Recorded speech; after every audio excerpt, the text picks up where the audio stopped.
देश की राजधानी दिल्ली और इसकी 70 विधानसभा सीट और फिलवक्त सब ये जानना चाहते थे कि इस दिल्ली का मुख्यमंत्री कौन बनेगा, क्योंकि इन सीटों पर वोटिंग हो चुकी थी और बहुमत का आंकड़ा देश की सबसे बड़ी पार्टी भाजपा के पक्ष में था।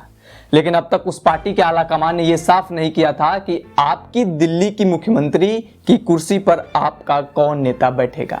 हालांकि एक चीज साफ हो गई थी, वो है शपथ ग्रहण समारोह की तारीख और जगह। जहां अरविंद केजरीवाल के रूप में दिल्ली के पहले सीएम का शपथ ग्रहण समारोह हुआ था, वही रामलीला मैदान जहां 2011 में केजरीवाल ने अन्ना हजारे को आगे रखकर भ्रष्टाचार के खिलाफ बड़ा आंदोलन खड़ा किया था, और उसी रामलीला मैदान में केजरीवाल साहब ने 2013, 2015 और 2020 में लगातार 3 बार मुख्यमंत्री पद की शपथ भी ली। अब इसी मैदान में भाजपा का चेहरा रेखा गुप्ता दिल्ली के सीएम पद की शपथ लेंगी, और इसी शपथ ग्रहण की बातों के जरिए अब मेन मुद्दे पर आता है जो रेखा के सीएम बनाने से जुड़ी हुई है। दरअसल भाजपा इस चुनाव की शुरुआत से ही आप द्वारा चलाई जाने वाली कल्याणकारी योजनाओं को नहीं बंद करने की बात कर रही है। दिल्ली की सियासत में ऐसे कयास लगाए जा रहे हैं कि बीजेपी केजरीवाल की तरफ से स्थापित परंपराओं को तोड़ना नहीं चाहती है। इसलिए ऐसी उम्मीद थी कि भाजपा ऐसे चेहरे को सीएम बनाए जो आने वाले समय में दिल्ली की जनता के सामने केजरीवाल को टक्कर देने वाला साबित हो सके, क्योंकि केजरीवाल से पहले बीजेपी के दिल्ली में 3 मुख्यमंत्री हुए हैं। इसमें मदन लाल खुराना, साहिब सिंह वर्मा और सुषमा स्वराज शामिल हैं। इन नेताओं ने राजनिवास में ही अपने सीएम पद की शपथ ली थी। हालांकि इस बार ये शपथ ग्रहण समारोह की जगह रामलीला मैदान में रखी गई है।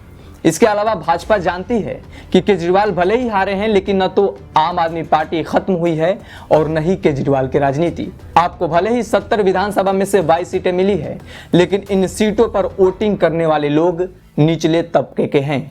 इसलिए यदि भाजपा को कुछ सालों के लिए दिल्ली फतेह करनी है तो ऐसे नेता की तलाश थी जो केजरीवाल के टक्कर का हो। लेकिन सबसे बड़ा सवाल था कि अरविंद केजरीवाल को टक्कर देने वाला क्या दिल्ली बीजेपी में कोई नेता है?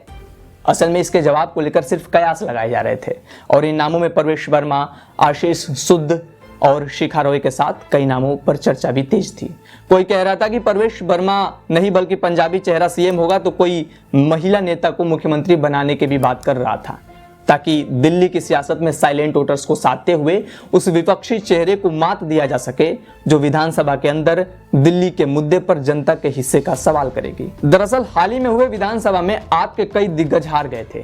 हालांकि आतिशी मारलेना उन आप नेताओं में शामिल है जिन्हें इस बार दिल्ली की जनता ने केजरीवाल की नीतियों को स्वीकार कर जिताया है।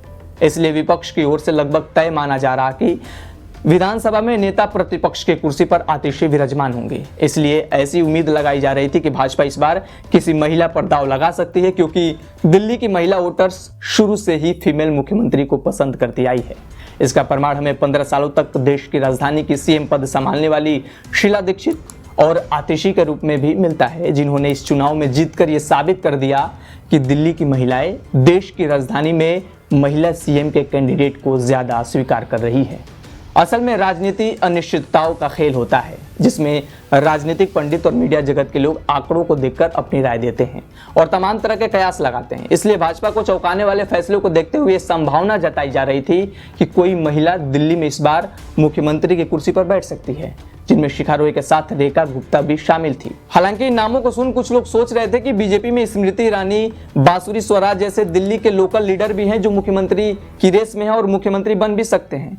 लेकिन कुछ मीडिया रिपोर्ट्स के अध्ययन के बाद ऐसा साफ हो चुका था कि भाजपा आला कमान दिल्ली सीएम का पद चुने गए विधायकों में से ही किसी एक को देगा, इसलिए स्मृति जैसे नामों पर चर्चा करना उचित नहीं लग रहा था।